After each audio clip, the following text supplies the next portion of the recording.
Vous êtes-vous déjà demandé pourquoi certaines vérités ont été cachées à l'humanité pendant des siècles? Que ne veulent pas que vous sachiez les autorités de l'Église à propos de l'Évangile de Marie-Madeleine?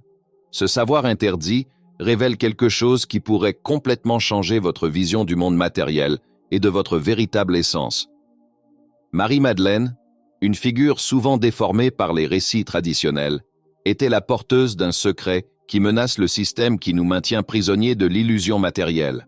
La question que personne ne pose: pourquoi ces enseignements ont-ils été si délibérément occultés? Peut-être parce qu'ils révèlent une vérité qui libère, une vérité qui défie les structures de contrôle de ce monde. Croyez-vous que le monde matériel soit la seule réalité? Et si je vous disais que Marie-Madeleine savait comment transcender ce monde? Que la clé pour échapper aux limitations et aux souffrances de l'existence matérielle réside dans l'éveil de votre propre pouvoir intérieur? Beaucoup se demandent si cela est vrai, et c'est précisément pour cette raison que cet évangile a été réduit au silence. Car il révèle que la véritable connexion avec le divin ne réside pas dans les dogmes et les institutions, mais en vous-même. Vous voulez en savoir plus sur la façon dont cette connaissance peut changer votre vie? Ne détournez pas le regard maintenant. Marie-Madeleine comprenait que notre lien avec le monde matériel est un piège, une prison invisible qui nous fait croire que nous sommes petits, limités, séparés du divin. Mais ce qu'elle a découvert, et qui a été soigneusement effacé de l'histoire, c'est que nous ne sommes pas prisonniers de ce monde. La vérité est que nous sommes des créateurs, des êtres infinis, destinés à quelque chose de bien plus grand. Avez-vous déjà ressenti qu'il y a quelque chose au-delà, une force cachée que les yeux ne peuvent pas voir? Peut-être est-ce parce que, au fond, votre âme reconnaît qu'elle est connectée à quelque chose de plus élevé, quelque chose qui ne peut être contenu par les barrières de ce monde physique. Et Marie-Madeleine savait exactement comment accéder à cette vérité intérieure. Elle enseignait que le véritable royaume de Dieu n'est pas dans les nuages, mais en nous, attendant d'être éveillé. Et si la réponse à toutes vos peurs, doutes et limitations était plus proche que vous ne le pensez? Et si la grande révélation était que vous avez déjà le pouvoir d'échapper aux chaînes du monde matériel et de vous élever vers votre véritable essence spirituelle? C'est ce que révèle l'évangile interdit de Marie-Madeleine, et c'est pour cela qu'il a été enterré et censuré. Êtes-vous prêt à connaître ce secret? Êtes-vous disposé à remettre en question tout ce qu'on vous a enseigné sur votre existence? Alors, continuez avec moi, car la vérité qui a été cachée est sur le point d'être révélée. L'évangile caché de Marie-Madeleine apporte une révélation qui pourrait bouleverser tout ce que nous savons sur le christianisme traditionnel.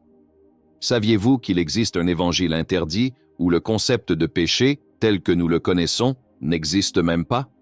Ce texte ne fait pas que remettre en cause la vision que nous avons du péché, mais suggère aussi que le pouvoir spirituel et le savoir n'ont pas été transmis comme ils auraient dû l'être.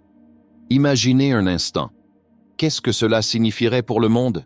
Et si, après la crucifixion de Jésus, le véritable héritage spirituel avait été confié à Marie-Madeleine et non à Pierre ou aux autres apôtres? Cet évangile nous montre que Jésus voyait en Marie non seulement une disciple, mais une leader. Elle comprenait les enseignements profonds qui transcendaient la matérialité et les limitations de ce monde. La question qui demeurait: pourquoi a-t-elle été effacée des registres officiels de l'Église? Qu'y avait-il dans ces enseignements qui la faisaient apparaître comme une menace? Ce livre ancien, presque perdu dans l'histoire, contient un secret puissant. Un secret qui nous enseigne que la clé pour échapper au monde matériel réside dans notre capacité à éveiller la conscience supérieure. Contrairement à ce qu'on nous a enseigné, nous ne sommes pas prisonniers d'une existence limitée, otages de nos erreurs et de nos péchés. Le véritable enseignement de Marie-Madeleine est que le péché n'est qu'un état d'ignorance spirituelle, et lorsque nous transcendons cette ignorance, nous trouvons la véritable liberté. Vous êtes-vous déjà arrêté pour réfléchir à ce que signifie échapper au monde? Ce n'est pas une fuite physique, mais un éveil spirituel, une connexion profonde avec le divin qui nous permet de voir au-delà des illusions qui nous entourent. Marie-Madeleine l'a parfaitement compris, et c'est pour cela que le système de l'époque, et celui qui a suivi, a tout fait pour l'enterrer. Car si tout le monde connaissait ce pouvoir caché, les structures de contrôle que nous connaissons n'auraient aucune force. Alors, quel est le chemin pour échapper à ce monde? L'Évangile de Marie enseigne que l'illumination commence en se tournant vers l'intérieur, en comprenant que le royaume de Dieu n'est pas lointain, mais qu'il se trouve en chacun de nous. Ce n'est pas quelque chose que les autorités religieuses veulent que vous sachiez. Si vous possédez ce pouvoir, vous ne dépendez plus des institutions, des médiateurs ou de quoi que ce soit d'extérieur à vous-même. Cet évangile contient la clé pour se libérer des chaînes qui nous lient à une existence limitée et contrôlée. Maintenant, imaginez l'impact que cela aurait dans votre vie. Si vous pouviez vraiment accéder à ce savoir interdit, qu'est-ce qui changerait? Que laisseriez-vous derrière vous? Marie-Madeleine nous montre que la véritable liberté ne réside pas dans l'accumulation de richesses ou de pouvoirs matériels, mais dans la compréhension que nous faisons partie du divin, connecté à la source créatrice. Cette vérité, mon ami, a été dissimulée pendant des siècles, et maintenant, les portes de cette connaissance sont sur le point de s'ouvrir pour vous. Les chercheurs, au fil des ans, ont commencé à reconstruire cet évangile perdu comme un puzzle. Des fragments ont été récupérés et, pièce par pièce, la vérité qui avait été cachée a émergé. Mais pourquoi ont-ils caché l'évangile de Marie-Madeleine? Qu'y avait-il de si dangereux dans ces enseignements pour que les autorités de l'Église non seulement l'effacent de l'histoire, mais le censurent également? La réponse est simple, le contrôle. Les premiers dirigeants de l'Église voulaient garder le contrôle sur ce que les gens croyaient, sur la façon dont ils percevaient leur relation avec le divin et surtout, sur la manière dont ils se voyaient par rapport au pouvoir et à l'autorité religieuse. L'évangile de Marie-Madeleine remettait directement en cause ce contrôle. Ses enseignements offraient une vision radicalement différente du salut, non fondée sur une foi aveugle et soumise, mais sur quelque chose de bien plus profond et libérateur. Que disait cet évangile? Que le véritable salut ne vient pas des rituels, des dogmes ou du suivi aveugle des leaders religieux. Marie-Madeleine enseignait que le salut vient de l'intérieur, du savoir secret et habilitant qui permet à l'être humain d'échapper aux illusions du monde matériel. Ce savoir n'est pas un simple savoir commun. Il est puissant, capable de transformer complètement la façon dont nous nous voyons et voyons le monde qui nous entoure. Et quel était ce savoir secret? Il disait que le chemin vers la véritable liberté spirituelle ne passe pas par la conformité ou la soumission. Il passe par la quête intérieure, par l'éveil à une vérité spirituelle qui dépasse ce que les yeux peuvent voir. Ce savoir enseigne que le monde matériel, tout ce que nous connaissons, touchons et croyons être réel, est une illusion, une construction qui nous maintient prisonniers dans des cycles de souffrance et d'ignorance. Et la seule manière d'échapper à cette prison est par la sagesse intérieure, par la connaissance de soi profonde qui nous relie directement au divin. Pourquoi cet enseignement était-il si menaçant pour l'Église? Parce qu'il défiait les fondements du pouvoir, l'idée que le salut dépendait d'une hiérarchie, d'intermédiaires entre l'humain et le divin, était centrale au contrôle religieux. Marie-Madeleine, en affirmant que le salut ne résidait pas dans les mains d'une institution, mais dans la connaissance secrète accessible à tous, subvertissait toute la structure de pouvoir. Cet évangile nous rappelle que le chemin vers la vérité spirituelle ne passe pas par l'obéissance à des règles extérieures, mais par un voyage intérieur d'éveil. Marie-Madeleine enseignait que le monde matériel n'est qu'une ombre, une distraction qui nous éloigne de la véritable réalité spirituelle. Et lorsque nous commençons à dévoiler ce savoir secret, nous réalisons que nous sommes bien plus que des corps physiques enfermés dans une existence limitée. Êtes-vous prêt à échapper à ce monde d'illusions? Prêt à embrasser le pouvoir transformateur que Marie-Madeleine connaissait si bien? Car cet évangile interdit contient le secret non seulement pour comprendre la vie, mais pour transcender les limites de ce monde matériel et découvrir une vérité spirituelle bien plus profonde et significative. Marie-Madeleine a joué un rôle fondamental dans les enseignements de Jésus, beaucoup plus significatif que beaucoup ne le savent. Selon l'évangile de Marie-Madeleine, elle n'était pas seulement une disciple, mais la véritable héritière spirituelle des révélations les plus profondes du Christ. Contrairement à ce que l'histoire traditionnelle nous raconte, ce n'était ni Pierre, ni aucun autre disciple masculin qui comprenait réellement l'essence des enseignements de Jésus. C'était Marie-Madeleine qui avait atteint cette profondeur spirituelle, et pour cette raison, elle était destinée à être la chef des disciples après le départ de Jésus. Cette révélation, qui va à l'encontre des dogmes établis au fil des siècles, révèle que Marie-Madeleine n'occupait pas seulement une position secondaire ou décorative aux côtés de Jésus. Elle avait un rôle d'autorité spirituelle, étant la personne à qui Jésus avait confié la tâche de guider les autres disciples en son absence. Cela signifie que, dans les moments les plus cruciaux, C'était la vision spirituelle de Marie qui devait orienter la communauté des fidèles. Sa connexion avec Jésus n'était pas seulement fondée sur la dévotion, mais sur une compréhension profonde des mystères spirituels qu'il transmettait. Dans les textes de l'Évangile de Marie-Madeleine, il y a une clarté impressionnante sur la façon dont elle comprenait la mission de Jésus. Alors que de nombreux disciples étaient attachés à l'idée d'un royaume physique, d'une transformation externe dans le monde matériel, Marie comprenait que le véritable enseignement de Jésus portait sur la transcendance spirituelle. Elle savait que la libération de l'humanité ne se trouvait pas dans les révolutions politiques ou dans l'établissement d'un royaume terrestre, mais dans la transformation intérieure, dans l'éveil du divin qui réside en chacun de nous.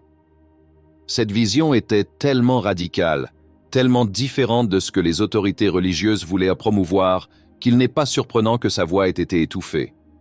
Marie-Madeleine, en recevant cette responsabilité de leadership spirituel, représentait une menace pour le contrôle de la narration religieuse qui commençait à se former. Si sa position avait été reconnue, l'Église que nous connaissons aujourd'hui aurait un visage complètement différent. Les structures de pouvoir n'auraient pas été centralisées autour de figures masculines d'autorité, mais plutôt sur une sagesse spirituelle accessible à tous, sans distinction de genre ou de position sociale. Dans les récits de cet évangile interdit, Marie-Madeleine apparaît souvent comme celle qui console et guide les disciples lorsqu'ils se sentent perdus après la mort de Jésus. Alors qu'ils débattaient entre eux sur la marche à suivre, c'était Marie qui apportait de la clarté.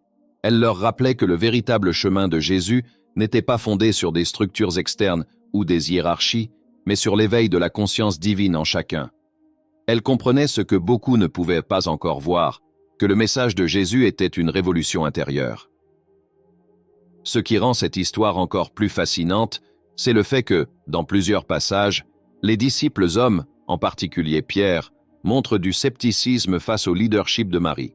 Ils avaient du mal à accepter qu'une femme ait reçu la connaissance la plus profonde et la plus sacrée.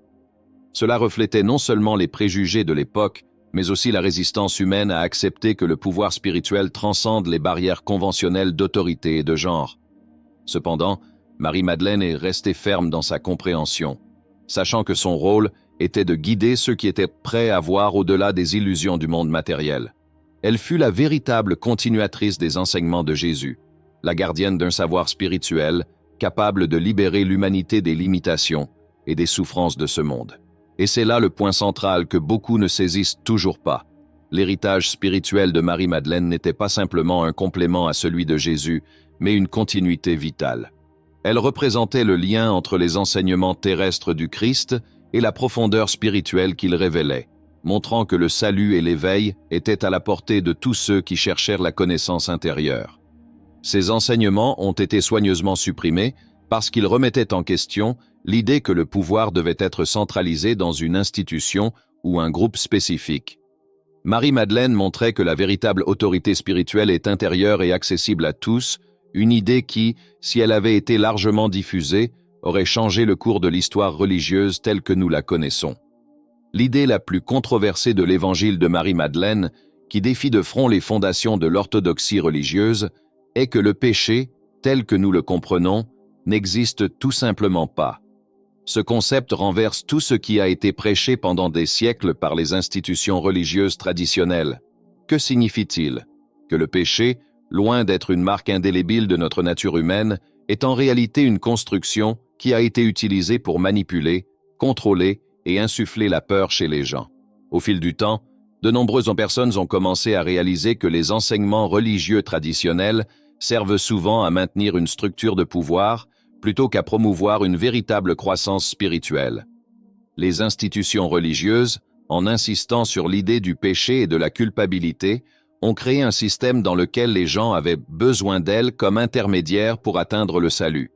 Cela générait une dépendance et de la peur, deux outils puissants pour garantir que le pouvoir reste centralisé entre les mains de quelques-uns. Mais l'évangile de Marie-Madeleine offre une vision radicalement différente. Dans cet évangile, le péché n'est pas une tâche spirituelle permanente ou une preuve de l'imperfection humaine, mais plutôt une forme d'ignorance. Ignorance de quoi? Ignorance de la véritable nature spirituelle de chaque être humain.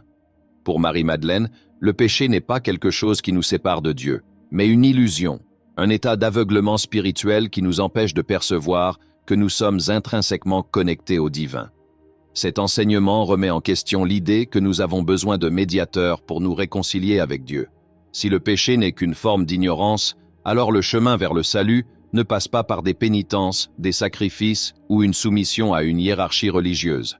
Il passe par la connaissance de soi, la quête intérieure, par le fait de se libérer de l'illusion que le monde matériel nous impose. Cette vision menaçait naturellement le pouvoir des institutions religieuses. Après tout, si le péché n'existait pas comme les églises l'enseignaient, et si chaque personne était capable de trouver le salut en elle-même, quel serait alors le rôle de l'autorité religieuse? Le besoin de contrôle disparaîtrait, car les gens ne dépendraient plus de l'Église pour gérer leur relation avec le divin. Ils comprendraient que la connexion avec Dieu ne se trouve pas dans des règles extérieures, mais dans la découverte de leur vrai moi. L'utilisation du péché comme outil de contrôle est quelque chose que beaucoup ont commencé à remettre en question au fil du temps. Avec l'émergence de critiques modernes envers l'orthodoxie religieuse, il est devenu évident pour beaucoup que de nombreuses traditions et doctrines imposées ne favorisaient pas une croissance spirituelle authentique. Elles étaient plutôt utilisées pour instiller la peur et contrôler le comportement des gens.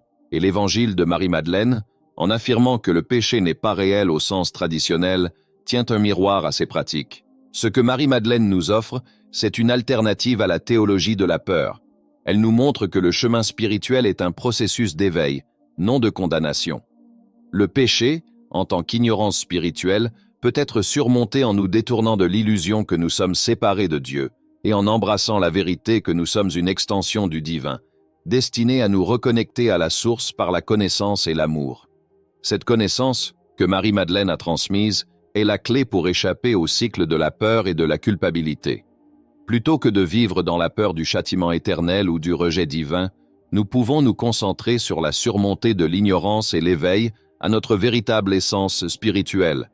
C'est la libération que Marie enseignait, une libération qui ne vient pas de l'extérieur, mais de l'intérieur.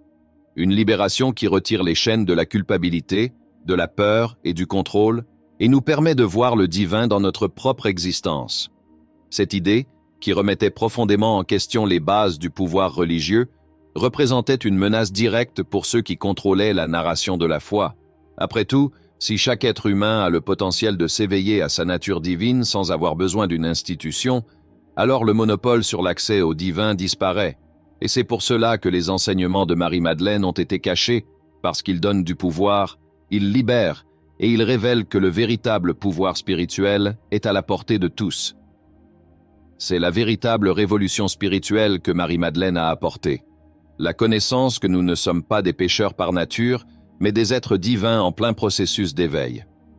L'évangile de Marie-Madeleine nous révèle une vérité qui a été cachée pendant des siècles.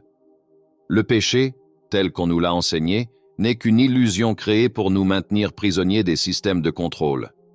Marie-Madeleine nous montre que la véritable salvation ne se trouve pas dans la soumission à des dogmes, mais dans la connaissance intérieure, dans la compréhension que nous faisons tous partie du divin. Son message est clair. La libération ne vient pas de l'extérieur, mais de l'intérieur, et le chemin pour échapper au monde matériel est par l'éveil spirituel, en brisant les chaînes de l'ignorance qui nous maintiennent limités. Ce message défie tout ce que l'on nous a dit sur le rôle des institutions religieuses et du pouvoir. Il nous invite à chercher la vérité par nous-mêmes, à remettre en question les structures qui régissent nos croyances et à nous connecter directement au divin qui existe en chacun de nous. L'évangile de Marie-Madeleine n'est pas seulement un texte ancien, mais une invitation à une nouvelle façon de vivre où la peur et la culpabilité n'ont plus de place et où la connaissance de soi est la clé de notre libération. Si vous vous sentez appelé à explorer davantage ces connaissances cachées et souhaitez comprendre comment elles peuvent transformer votre vie, n'attendez plus. Abonnez-vous à la chaîne dès maintenant et likez cette vidéo pour ne manquer aucun de nos contenus qui continuent de dévoiler les secrets anciens susceptibles de changer votre vision du monde.